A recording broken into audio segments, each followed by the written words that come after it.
میں تھوڑا سا گائیڈ کر دوں انہیں. ہوتا یہ ہے کہ جب بھی ہم بلڈ دیتے ہیں نا انسانی جسم میں 2 قسم کی خون کی نالیاں ہیں, ایک آرٹری ایک وین.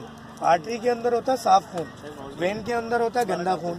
ہمارے تمام باڈی کے سیلز کو انرجی پرووائڈ کر کے بلڈ جو کہ رسپانسیبل ہوتا ہے آپ کے ٹیشوز کو, آرگنز کو, سسٹم کو, basic unit of life cells کو انرجی پرووائڈ کرنے کی. جب وہ انرجی پرووائڈ کر دیتا ہے بلڈ, آکسیجن دے دیتا ہے, وٹامن منرلز دے دیتا ہے, تو واپس پھر آتا ہے دل کی طرف پیریفیکیشن کے لیے. اس دوران کچھ آپ کے کیپلریولز کے اندر خون کی باریک نالیاں, انسانی جسم کے اندر خون کی موٹی اور باریک نالیاں ملا کر اتنی لمبی نالی ہے کہ 3 دفعہ دنیا کا چکر لگا لیا جائے. تو جب اس کے اندر بلڈ کلٹنگ ہو جاتی ہے, ڈی آکسیجنیٹڈ بلڈ رہ جاتا ہے, تو وہ بھی بیماریاں پیدا کرتا ہے. کیونکہ آپ کے سیلز کو طاقت دینے کی ایک ہی چیز ہے بلڈ. اگر اس میں کلوٹنگ کا کوئی بلڈ سرکولیشن میں مسئلہ آیا تو بیماریاں پیدا ہوں گی.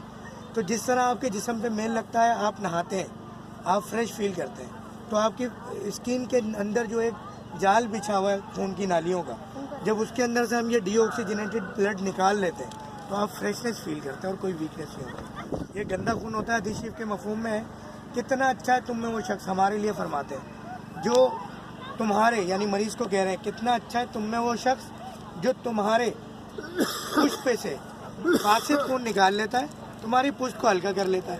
یعنی فاسد خون سے مراد یہ فساد پیدا کرنے والا. تو یہ جب آپ نکلوائیں گے بڑا فریش فیل کریں گے.